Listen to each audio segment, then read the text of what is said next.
Jan Ki Baat, the pulse of the people. Ladies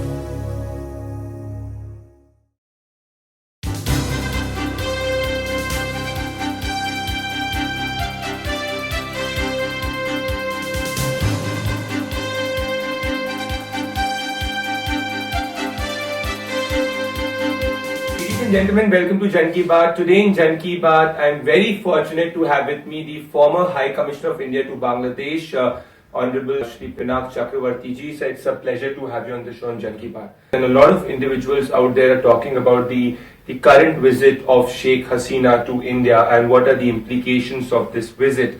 So my first question to you is the relationship which basically draws its source from how India helped in the liberation of Bangladesh today has really traveled a huge distance. Going forward in the context of this visit, what are the broad areas in which we should analyze this visit? Well, firstly, a few facts so that the context is set. Bangladesh and India have the longest border amongst the neighbors. And it's a country of 160 million people. It's doing well in terms of economically. And it is also a highly densely populated country. We, of course, share a lot of rivers with Bangladesh, almost 54 transborder rivers. The economic aspect is very important, the connectivity is very important, and that's where most of the work is being done. Railway connectivity, and also to connect our northeast. Bangladesh is very crucial in terms of, and that's why we have agreed to have, transshipment trade, etc., which will use Mongla and Chittagong ports to, let's say, supply goods to the northeast. So that's the kind of thing we are planning to do. Bangladesh is also important if you look at the geography of having, various strands of connectivity up to Myanmar and beyond into say Thailand and up to Vietnam. The papers in India have been covering this visit in the context where the TISTA agreement will be signed. But my question is that should we only look at this visit by bracketing signing or ratification of the agreement, or should we look at it at a broader context of some other aspects? Clearly, we should look at the whole gamut of the relationship and not just one item, which for whatever reasons, domestic politics and other things, has not been able to be, But let us also not forget that in Bangladesh, water is a very emotive issue because it's an agricultural country largely, and water is essential for agriculture. And it is essential for so many other things. And the problem that we have with these transborder rivers is that we have a season of plenty. Sure. When there is flooding, and then there is too much water, and we don't know what to do with it. And there is a season, the dry season, or the lean season as we call it, when the water reduces to a trickle. That's the natural cycle, the climatic cycle. Do you expect that we will basically move, forward on towards signing of TISTA in this visit? Basically, you see, waters are not being stopped. Sure. Water is flowing. Whether the agreement is a piece of paper, after all. It's an understanding between the two governments.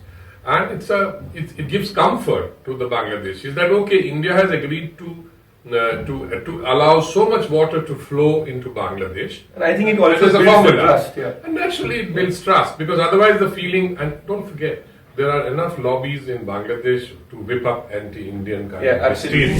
Most of the Bangladeshi equipments out there are made in China. So now when we look towards enhancing our defense cooperation with Bangladesh, should we look at these our relationship excluding the China factor, or how should we look at it? You see, we have not ventured into the defense supplies domain for various reasons, and China has sold a lot of this equipment to Bangladesh to the extent that 80% of their equipment, defense hardware as we call it, comes from China, including now the 2 new submarines that they have bought. Okay, China has managed to do that because it has built up its industry. It offers these at friendship prices, as they call it, cheap prices. China is doing it for a strategic reason because it wants a foothold, and then it is offered a lot of money for projects. Now, India has also had defense cooperation with Bangladesh, but in fits and starts. I mean, we didn't have an agreement so now I think time has come that, and Bangladesh is also interested.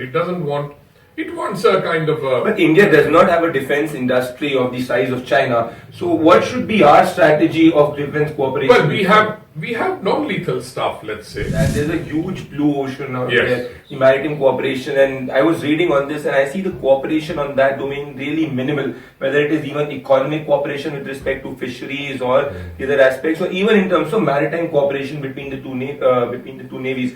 So do you believe that there is a huge headway we can move forward on that domain? Absolutely, and I think today you will probably see some agreements being signed which will basically relate to the maritime domain. What are the top three things that you're looking as the outcomes from this visit? What are the three expectations? I think one, of course, is the maritime one, what we just spoke about, because there will be a new thing. Then, of course, there will be the other thing about building pipelines, which is like building pipeline for providing oil and gas, etc., which is all the petroleum products that Bangladesh buys from India. So I think those are the kind of a next connectivity, or you can say economic connectivity projects that we are making. Why are we only talk when, see again, I'll just, this question struck me that, again, whenever we looked at the relationship with Bangladesh, we always kept Bengal at central. Is it time that we also venture out, like you're talking about defense, you're talking about maritime, that let's, okay, fine, Bengal is a factor in the relationship between the two countries, but it cannot be the only in the prominent factor. Well, let's not forget that the Bengal was a province which was divided in partition. So Bengalis have their own sort of civilization, language and cultural connects.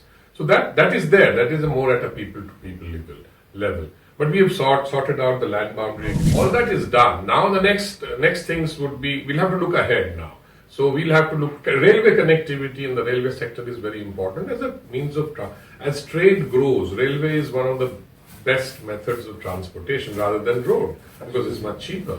So those are the things that we have. My last question, sir. As we speak, the NDMC has renamed Park Street to Sheikh Mujibur Rahman as a big honor and as a mark of the trust and the friendship between the two countries. The Prime Minister broke the protocol and